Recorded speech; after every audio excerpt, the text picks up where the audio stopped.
मन मंदिरा गजर भक्तीचा.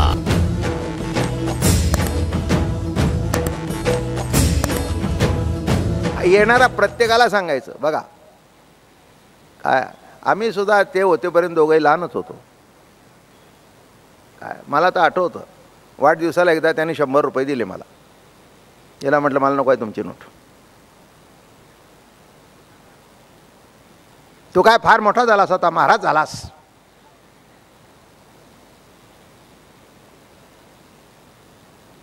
म्हटलं मी देऊ का तुम्हाला माझ्या खिशातून काढून? मी जास्त मारू नको, जास्ती जगाला मारत असशील, माझा बाबा आहेस. मग म्हटलं 500 रुपये दे. अरे काय 500 घे, 1000 घे, क्या बात आहे. आणि मग कोणी आणली की मंडळी, बघा तुमचे महाराज बघा. माझं बोलणं कळलं का? त्याच्यातला जो आनंद आहे, असं नाही की त्यांच्या खिशात आहे ना आमच्या खिशात नाही, त्यांच्याकडे आमच्याकडे आहे, पण त्यांना मागून घेण्यात जो त्यांना आनंद आहे, त्यांना बापपणाचा आनंद आहे. आणि आमचं वय वाढलं तरी आमचं मूलपणा जागृत होतो, हा त्याच्यातला आनंद आहे. म्हणून मी देव होणं, मी देव होण्यापेक्षा देवाचं होऊन त्याच्या पायावर हट्ट करणं. देवा पांडुरंगा. सगळे कोणी हट्ट करतच नाहीत. ते म्हणतात देवाला शिवू नका. आता शिवल्याशिवाय हट्ट कसा? म्हणून सगळे देव सोहळ्यात बसलेत, फक्त पांडुरंग बिन सोहळ्याचा आहे. आहे एवढं आहे काय? त्याच्यात काय नवीन आहे का काय? कोणत्याही देवाला जाऊन शिवता येत नाही, फक्त पांडुरंगाला जाऊन शिवता येतं, कारण तो देवाचा देव आहे. बरोबर आहे ना? हां. अहो शिवल्या, पदर धरल्याशिवाय हट्ट कसा काय? सगळे तुम्ही आम्ही त्याच्यात आई निघाली की नाही, त्याचा पदर असं पिळवून पिळवून पिळवून पिळवून घ्यायचं. मग ती फिरते तो पदर पिळतो.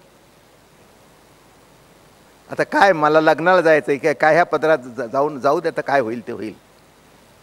तू झाल्यापासून सगळी माझी इस्त्री मोडली. काय झालं? हां, नाहीतर माझं पैरवे कपडे सगळ्या मैत्रिणी म्हणायच्या काय अप टू डेट आहेस. आता तू झाल्यापासून सगळ्या नेमकं नेसलं चांगलं की बसलास. तुझं बोलणं कळलं का? काय त्याच्यात आनंद आहे. मग मैत्रिणी भेटल्या, काय ग आज तुझं काय? आता बोलू नकोस म्हणाले, हे आलेत ना राजे. माझं बोलणं कळलं का? त्यात सुरगळण्यामध्ये सुद्धा आनंद आहे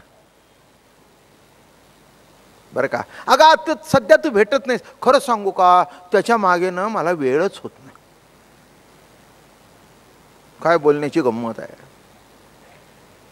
काय बोलण्याची गंमत आहे.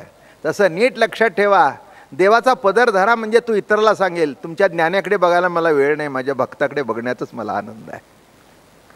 हां, म्हणून पदर धरायला शिका. हां, मूलपणा संपून देऊ नका.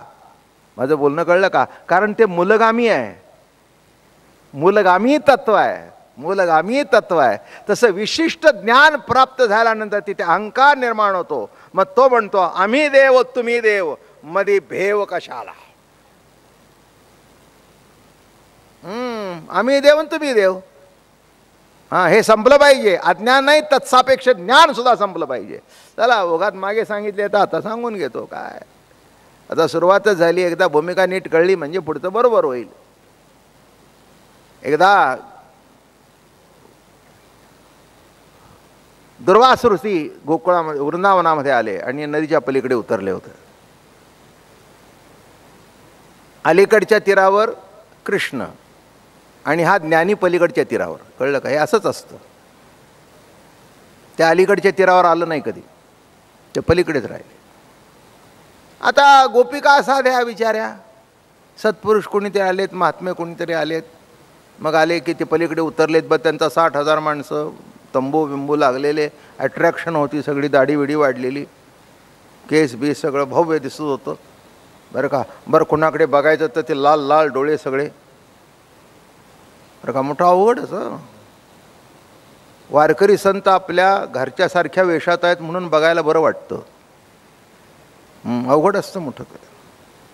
झालं मग ह्या सगळ्या राधा त्यातली प्रमुख, तिने सगळ्या मंडळ जमवलं, महिला मंडळ, गोकुळ महिला मंडळ.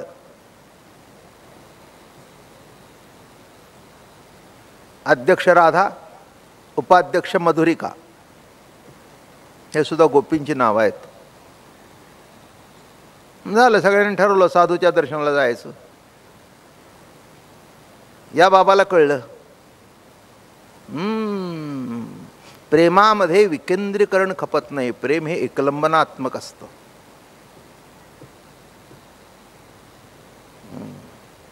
म्हणून 2 मुलं असेल तर आईची पंचायत होते, माझ्याकडे बघ माझ्याकडे बघ.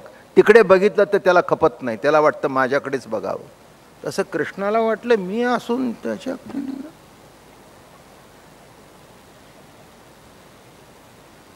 हे असावं का नसावं हा भक्तीचा प्रांगण आहे. ते असावं नसावं नाही, असंच असावं.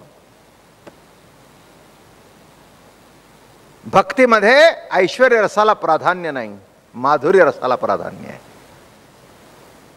माधुर्य रसाला कुठे विक्षेप होईल, कारण हे ज्ञानोत्तर आहे. काय सांगतो नीट लक्षात घ्या आता इथे. आणि आल्या यमुना तुडुंब भरलेली अशी. आता काय करणार. नावाडी होते ते म्हणले नाही, ते घरीच निघून गेले. एवढ्या नदीत भरलेलं पाणी कोण कोण उडी टाकतो. काय नडलंय तिथे. एक होता म्हातारा, एवढं काय नडलंय तिकडे जायचं, पलीकडं अलीकडे आहे की सगळं.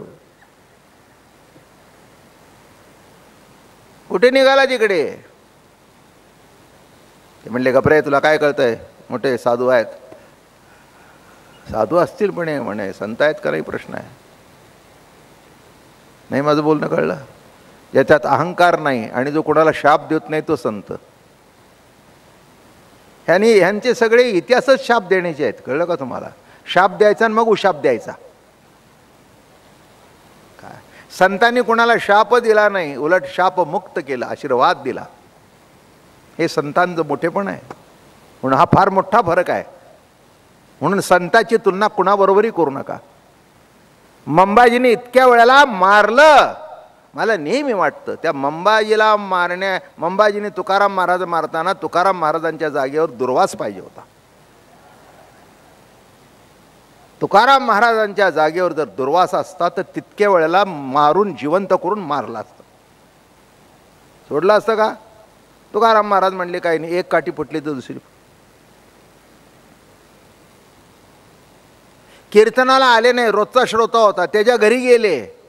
म्हणले मंबाजी महाराज तुम्ही का नाही आमच्या कीर्तनाला आला, आमचे पुढचे श्रोते. ते म्हणले अंग दाबतोय. थांबा म्हणले मी दाबतो.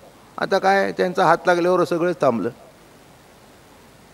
तरी पण डोळे उघडले नाहीत.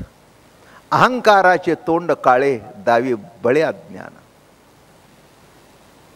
आता नदी भरली. आता संकटाच्या वेळेला कुणाकडे जायचं. तो तिकडे होताच पोरांच्या बरोबर खेळत, गंमत बघत ह्या गवळणींची. पेंद्या वडजा म्हणले आल्यावर का त्या इकडे. अरे कृष्णा आम्हाला नदीच्या पलीकडे जायचंय.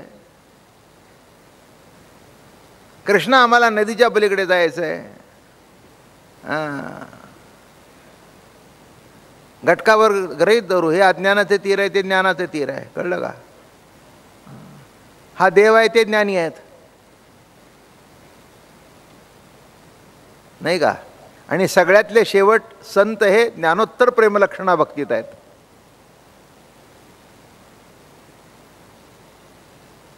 कृष्ण म्हणाले एवढंच आहे. जा यमुनीची पूजा करा, नारळ सोडा आणि तिला हात जोडून सांगा कृष्णाने निरोप दिलाय. 16,108 भोगून कृष्ण ब्रह्मचारी असेल तर यमुने माय वाटते.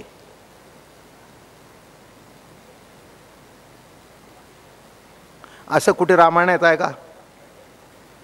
असू शकत नाही. तो मर्यादा पुरुषोत्तम आहे, हा अमर्याद पुरुषोत्तम आहे. याची लीलाच आगाध आहे. त्यावेळेला त्याने काही इतका विचार केला नाही.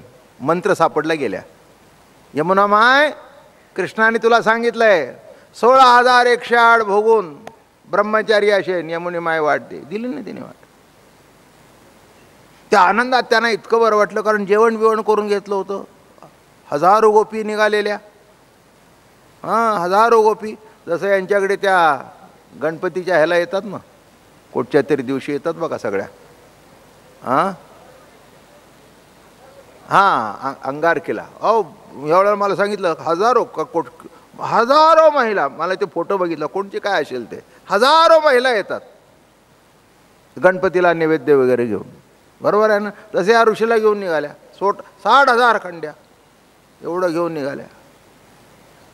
गेले तिथे, जेवले बिवले, आशीर्वाद दिला ऋषीने. श्री बालाजीचा बेत होता. माहिती आहे आपल्याला सगळ्यांना, कशाला मी सांगू. हुशार इतके ऐकून ऐकून इतके तज्ज्ञ झालेला आहात, मला पुढे काही सांगायची गरजच नाही. काय असं काय लाडू काय अमकं काय जबरदस्त खाल्लं बरं का. त्या दिवशी कोणी तिखट पदार्थाला हातच.